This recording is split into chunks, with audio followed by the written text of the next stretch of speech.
talk and to give you guys my message. Well, I did a post this morning, and it's so funny how the universe just works in its ways, because I did my post long before I had any idea who was getting up here to share their success stories or what the heck they were going to say. But the post says, why choose failure when success is an option? And it's so easy to think that failure is easier than success, but it's really not. They're equally hard and they're equally easy. It's really hard to be uncomfortable in your own skin. It is really hard to wake up every day and hate yourself. It's really hard to feel like there's no way out and that you're going to fail again, right?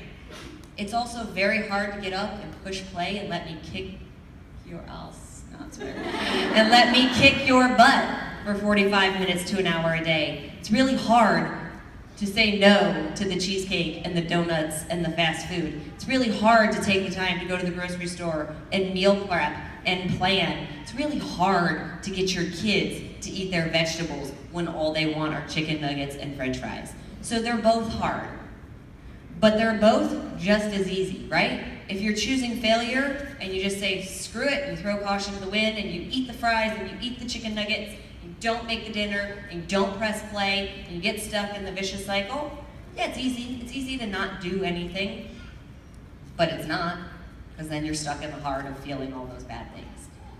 It's also really easy to get up and just push play. What is 45 minutes in a 24-hour day, right? And you don't have to be perfect during those 45 minutes to an hour. Nobody is saying be perfect. If you watch me in 80-Day Obsession, and the reason I'm using 80-Day Obsession isn't because it's the newest program, it's because the only program I've ever worked out with you guys for the full hour, right? 21-Day Fix, I walk around and get a lot of go-get-ems. They tried to have me do that with 80-Day Obsession. I don't know if you guys remember week 1, but I was doing a lot of that. And I was like, I'm not doing this. I was like, I'm doing the workout. I'm gonna show them how hard it is. I'm gonna show them that it's not any easier for me. In fact, I'm gonna make it harder on myself. Because while I do this workout, I'm gonna talk for 45 minutes.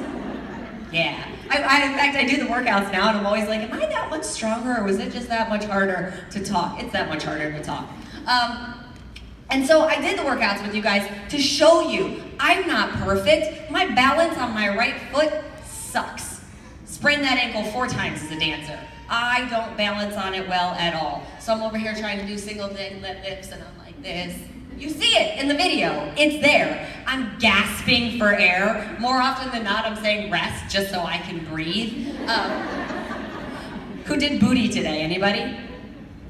Did you see me turn my back to the camera for a second? Turned my back to the camera for a second because I literally was like, I'm dying. So I sit down on the floor to take the loops off, and I turn my back to the camera, and I look at my sister and Jasmine, and I'm like, and they're laughing at me because they know nobody else can see, but I was like, I just need a second. You guys, it's hard. It's all hard. It's gonna be hard. You have to pick your hard, okay? Neither one is going to get any easier. It's never going to get easier being uncomfortable in your own skin. It's never going to be easier getting diagnosed with heart disease, diabetes, knee and joint issues, or bone issues, osteoporosis, all of these things that can come from lifestyle diseases. You know the #1 cause of death in America is lifestyle diseases? How depressing is that? That's not a joke, that's a real statistic. The #1 reason we die is from our own stupid choices. And yes, I'm saying it that bluntly. Because how crazy is that? To have the choice to live healthy and not choose it. To have the choice to have something like Beachbody On Demand at your fingertips, $99 for a whole year, right? All the programs, doesn't have to be my program, all the nutrition, all the advice out there, and to ignore it and to choose to be unhealthy. And it is, and I don't say that to be mean, but this is the tough love part that I like to give, is that it is your choice whether or not you are healthy. People say to me all the time, Autumn, why do you eat like that? You're so skinny. Well, I don't eat like that to be skinny. Great, that's an after effect. That's cool. 6 packs are cool. We all like it. Whatever.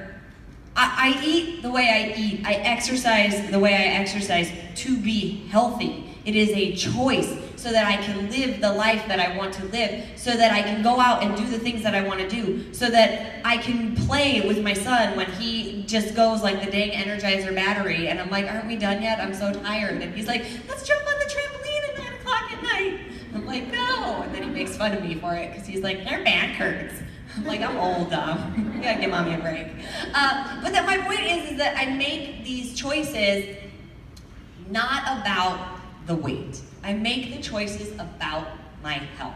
I'm gonna be real honest. My dad, one of the unhealthiest people I know. You wouldn't look at him and think that.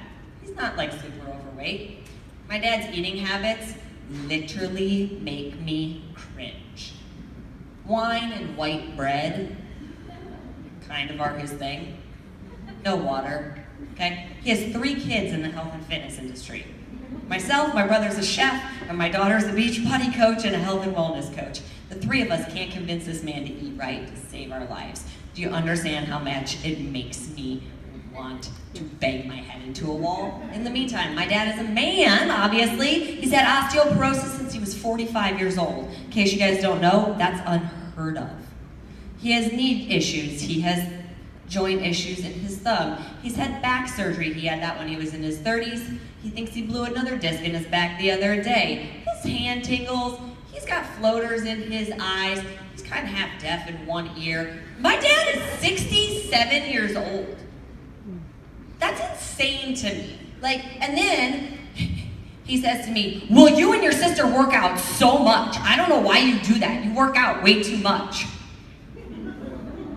Dad, I work out 45 minutes a day. What are you talking about?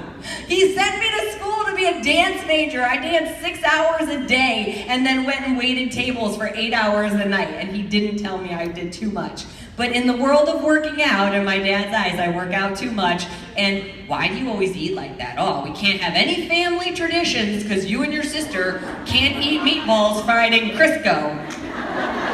You guys, I can't make this stuff up. These are the arguments that happen around my Italian dinner table on a regular basis, okay? Some people are stuck in their ways. It just is what it is. My point is still, it is a choice, right? And here it is, my dad, who raised us in an Italian restaurant, raised us on pizza and pasta and subs and chips and soda. And yeah, I was headed down that path too. Until I was lucky enough to be a competitive dancer. And I was lucky enough to have a teacher that taught me differently, that said, you can't eat like that if you want to dance like this. You just can't, you're not gonna make it. And I was like, well, shoot. What she said, I did. And that was sort of my path always. If I had a mentor, if I had somebody that was teaching me something, I too was the robot. I don't question, I just do. So when my teacher said no more soda, it's gone. I didn't even ask why, I didn't even care at the time. She said it wasn't gonna make me a good dancer, I'm done, I wanna be a good dancer, okay? Same thing with everything else. Processed foods, yada yada, you name it. Same thing happened when I went on to competitions. My coach said it, I did it, I didn't question the process. A lot of times we get our processes questioned in here, and a lot of times you wanna do just that. Well, I'm gonna take from this over here, because I heard this, and then I'm gonna take from this over here, then I'm gonna take from this, I'm gonna smash them all together. Not all workouts and not all nutritional theories go together. Like people are like, well, I can't eat carbs after 8 p.m. because Oprah said 10 years ago she doesn't eat after 8 p.m. Swear to God, that's where that started. Oprah. Yeah. Love her, but that's where that started. Oh, if you don't eat after 8, you'll lose weight. And then it was like, oh, I'm not gonna eat any carbs whatsoever. Okay, except there's a part of your brain that only functions on carbohydrates. So when you start to get really forgetful, that's why. Welcome to the Atkins diet. And then there's people who are like, okay, well, I'm gonna do it this way, or I'm gonna do it that way. And there's all these different ways, right? You're making it too complicated. If you're going to pick one system, you have to pick that system and you have to do it full out.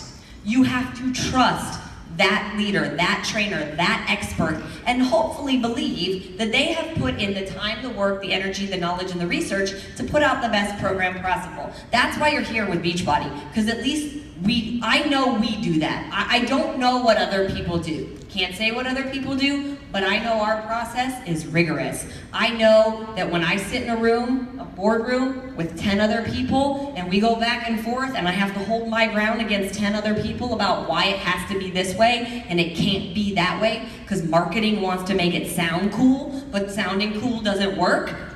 I have to hold my ground to make sure you all get your results. Okay? So if you're gonna pick the process, you gotta pick the whole process. You can't say I picked the workouts but not the nutrition and it didn't work.